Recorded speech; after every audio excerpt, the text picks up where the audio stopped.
আল্লাহর নবী বলেন, আমি ওই সব লোকদের কথা বলি যারা পিতামাতা দুইজন অথবা দুইজনের একজনকে নিজের জীবদ্দশায় পেল আর তাদের খেদমত করে নিজের জন্য জাহান্নাম হারাম করতে পারলো না, তার মতো হতভাগ্য পৃথিবীতে আর কেউ নাই।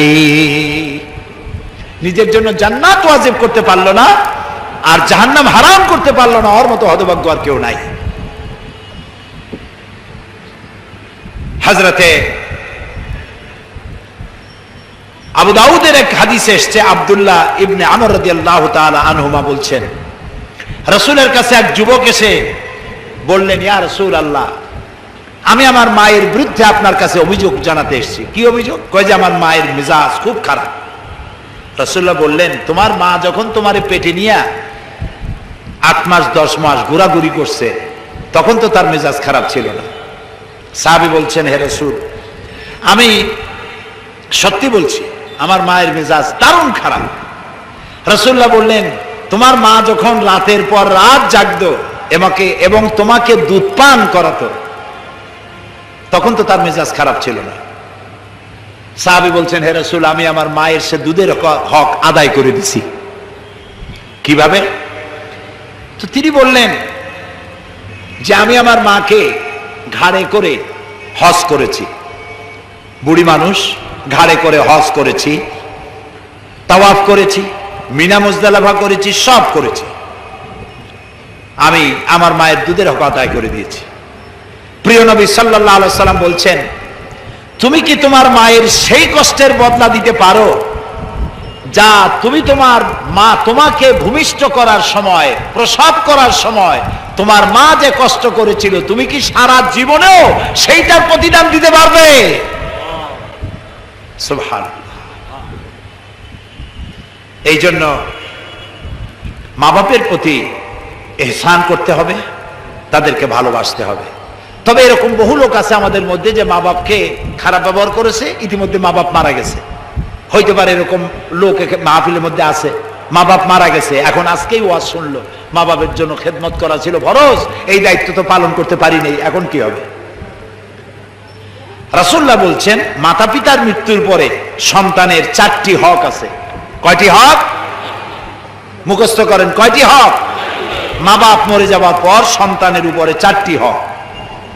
একটা হলো খেসার আদ-দুআউ লাহুমা, মা বাবার জন্য দোয়া করা, ওয়াল ইস্তিগফারু লাহুমা, এবং তাদের জন্য আল্লাহর কাছে ক্ষমা চাওয়া, ওয়া ইনফাযু আহদিহিমা, এবং তাদের ওয়াদাকে পূরণ করে দেওয়া, ওয়া ইকরামু সাদিকিহিমা, আর তাদের বন্ধু বান্ধবের সাথে সদ্ব্যবহার করা। মা বাপের বন্ধু বান্ধবী যারা আছে তাদের সাথে সদ্ব্যবহার করা। এখন এই অবস্থা যদি কেউ করতে পারে, তাদের জন্য দোয়া করা, তো আল্লাহ রাব্বুল আলামিন তাদেরকে মেহেরবানি করবেন এবং তাদেরকে গুনাহ খাতা আল্লাহ তাআলা মাফ করে দিবেন। এখন মাতা পিতা যদি অমুসলিম হয় তাহলে কি হবে, সেই কথাটা সামনের আয়াতে আসতেছে।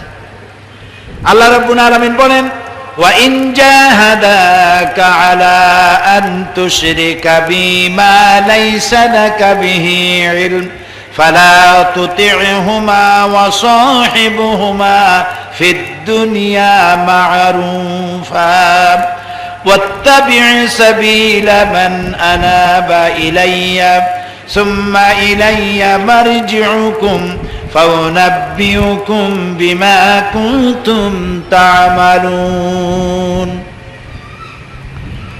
ওয়াইন জাহাদাকা, আর যদি তোমাদের পিতামাতা তোমাদের উপরে চাপ সৃষ্টি করে আল্লাহর সাথে শরীক করার জন্য এমন জিনিস যা তুমি জানো না, ফালা তুতি'হুমা, তাহলে ওই মাতা পিতার ওই কথা মানা যাবে না। মাতা পিতার সব হুকুম মানা যাবে, কিন্তু এমন কোন হুকুম মানা যাবে না যে হুকুম মানতে গেলে আল্লাহর সাথে নাফরমানি হয়। এই আয়াতটি নাজিলের একটা প্রেক্ষাপট আছে। হযরতে আবু আইয়ুব রাদিয়াল্লাহু তাআলা আনহু, তিনি যখন ইসলাম কবুল করেছিলেন তখন অমুসলিম পিতামাতার প্রতি আচরণের কথা তার কাছে আসলো।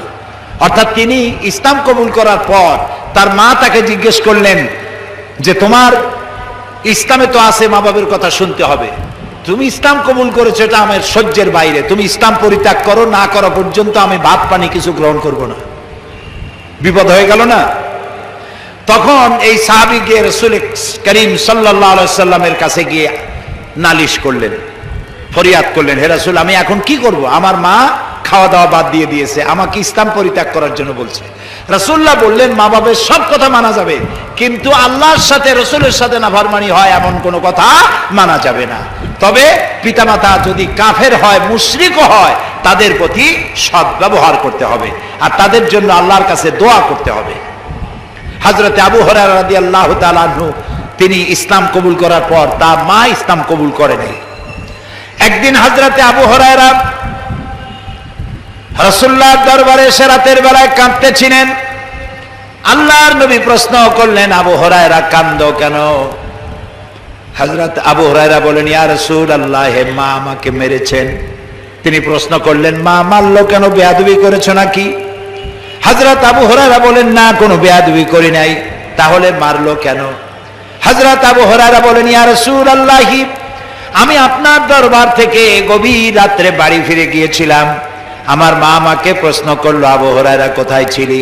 আমি বললাম, আমার মা এই পৃথিবী যার পায়ের উপরে চুমা খাইতে পারলে ধন্য হয়ে যায়, আমি সেই রাসূলের কাছ থেকে এসেছি। মা আমাকে বলল, আবু হুরায়রা হয় আমার বাড়ি ছাড়বি, না হয় রাসূলের বাড়ি ছাড়বি। হে রাসূল, আমি আমার মায়েরে বললাম, মা আমাকে মার শুরু করলো। আমি মায়ের খাইতে খাইতে বললাম, মা তোমার গায়ে যত শক্তি আছে সমস্ত শক্তি দিয়ে তুমি আমাকে প্রহার করো, আমি তোমার বাড়ি সুদ্ধা তামাম দুনিয়া ছেড়ে দিতে পারি, রাসূলের বাড়ি ছাড়তে পারি না। মা আমারে গলা ধাক্কা দিয়ে বের করে দিল। রাসূলুল্লাহ বলছেন, আবু হুরায়রা তুমি তোমার মায়ের বিরুদ্ধে আমার কাছে নালিশ করতে এসেছো? তিনি বললেন, না, আমি নালিশ করতে আসিনি। তবে কেন আসছো? তিনি বললেন, ইয়া রাসূলুল্লাহ, আমি জানি আল্লাহর নবী কোন ব্যাপারে যদি আল্লাহর কাছে হাত তোলে দোয়া মঞ্জুর হয়ে যায়, আপনি মেহেরবানি করে আমার মায়ের জন্য দোয়া করুন, হেদায়েতের জন্য।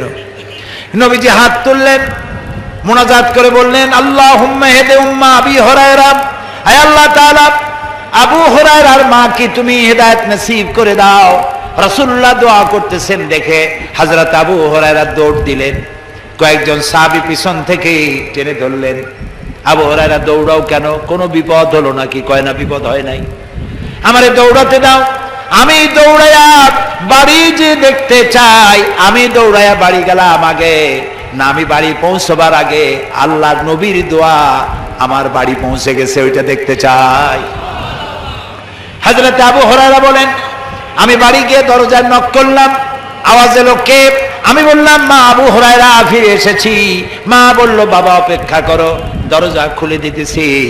আবু হুরায়রা বলেন, আমার মনে হলো মায়ের গলার আওয়াজে কুহুরির কর্কশতা পেলাম না, মায়ের গলার আওয়াজে আমি তাওহীদের নরমিয়াত পেলাম।